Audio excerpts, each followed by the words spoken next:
Punishable acts were not necessarily bad, but they were acts that made them seem closer to human. Punishments were justified as good and fun because slaves were seen as nothing more than cattle. Oh, no, I don't! Some masters would find little reasons to punish slaves, such as answering a question, to keep slaves in check and to feel inferior to whites. Punishable acts included knowing how to read. This meant slaves were getting smart and closer in knowledge to whites. This is where the stereotype of black people being dumb comes from. Running away, not picking enough, standing up, defending themselves, being scared, knowing how to write, dropping a plate, being sick, stealing, and not accepting slave names. Whipping was the most common punishment for slaves, and this was the funnest punishment for masters. These were leather whips that had glass and nails tied to the end. This left cuts deep to the muscle and almost to the bone. Slaves were whipped to death or close to death.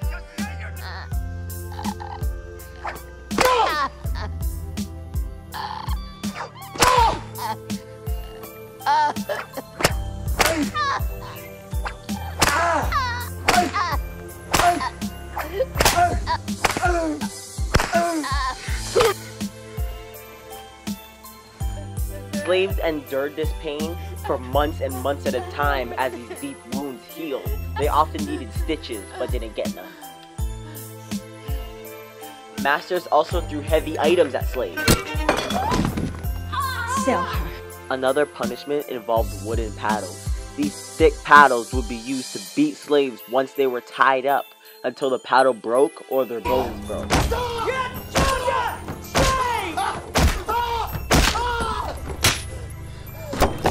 Chains were another punishment because they were very heavy and restricted movement, and every time they moved, the rust cut your skin.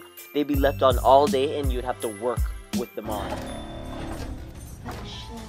These torture devices were left on slaves for days and didn't let them get any rest. They had to work as normal, and it strained their neck and back muscles because it was usually put on their head, neck, and face. No! Ears, fingers, toes, arms, and feet are common things sliced off by masters. It was usually related to the slave's act, such as if they're listening to something they're not supposed to, their ear would be cut off. They usually bled for days, and it was left untreated. The pain was one of the most unbearable things.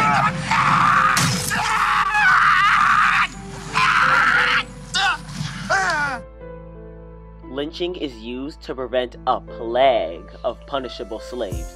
This is used when slaves would do something such as reading, which is one of the worst things you could do during this time. They sometimes sold slaves away from their family and friends, and this caused a mass distress in the slaves. This was done to end the agony of the masters, but it wasn't common because it wasn't fun.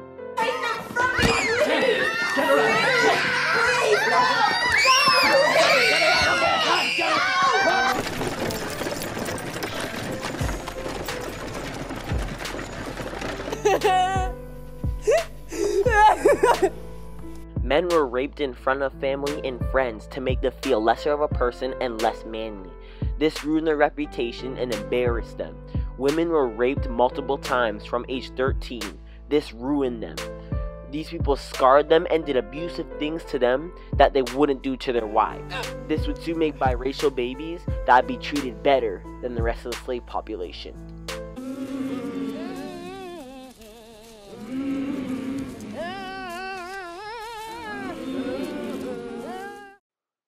The European standard of beauty is straight hair, white skin, blue eyes, blonde hair, and thin facial features.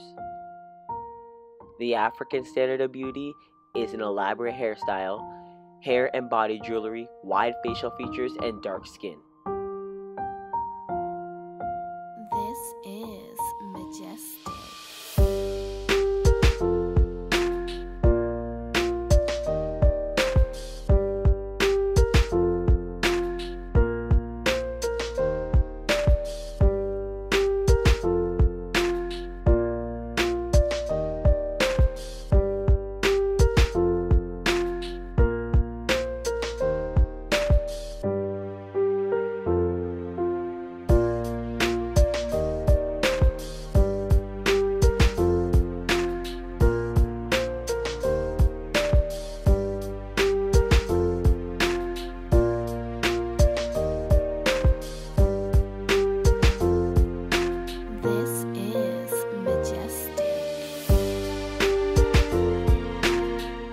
Braids, cornrows, and locks were worn in Africa to protect their hair and to show status, such as marital status, the amount of money you had, etc. It was an important part of African culture to wear your hair in these styles. African American hair requires a lot of upkeep to keep healthy and strong. Hair would require hours and even days to do, much like today's society where black men and women take hours to do their hair. Upon arrival, the Europeans were obsessed with our hair. They loved touching it and they called it woolly. They described our hair as not human, but that of an animal. The French braid was accidentally created when the Europeans tried to copy the African cornrow and mistaked it for the wrong way. The Africans didn't have the herbal treatments and combs they used in Africa. They were forced to use sheep brushes, bacon grease, and butter to maintain their hair. Styles such as cornrows, box braids, and locks were traditional hairstyles practiced on the slave plantations to protect their hair. Hair jewelry was another traditional practice passed on to today's society.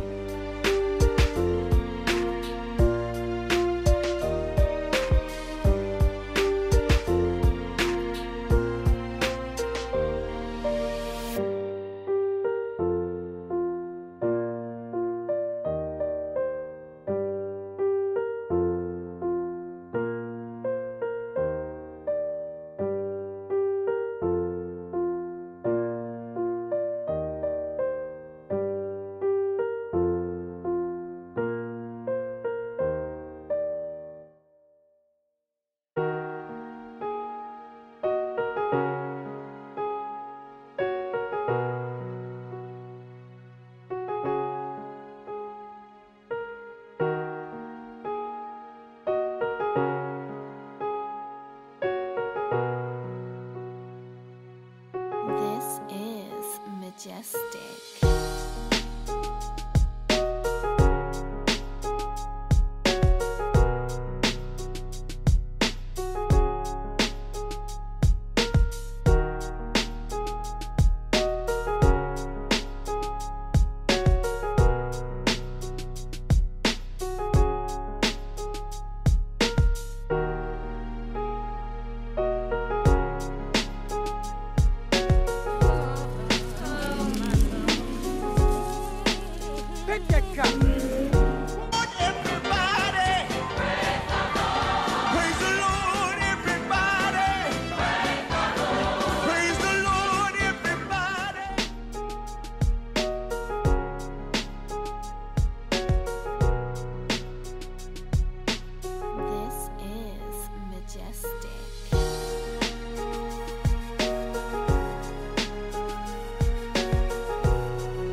Got a hit.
Why do you want to say the N-word so badly? You always want to touch our hair. Who told you it was okay to touch people without their permission? So I went to Tiffany's birthday party. Which was so fun. And I went and I had so much fun, but I was the only white person in your friend group. I just had this feeling of, oh my God, this is what Tiff feels every day. It wasn't bad, it was just like, it was a feeling of like, I'm aware of myself in a way that I'm not. Anytime I danced or even just said something, I was aware of how that was coming out. It made me relook at confidence of like, it's a lot harder to be a really confident, strong woman when no one around you looks like you. Yeah. I felt myself a little scared to be my full self. Yeah. According to school administrators, the way she styles her hair is a violation of student conduct. They just say, you should change your hair, you should make it straight, because it's too puffy.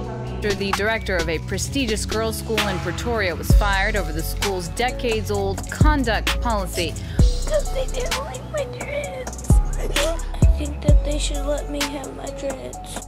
Lamaya Cameron sports a few dozen braids, but one is conspicuously absent. And they cut it off and send me back to my... Oh, you're being recorded. She knocked my phone out my hand. They formed a wall to protect her.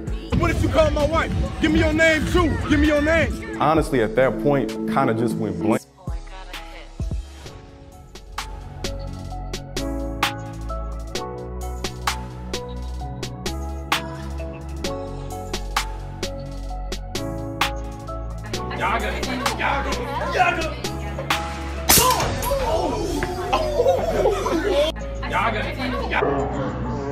Yaga.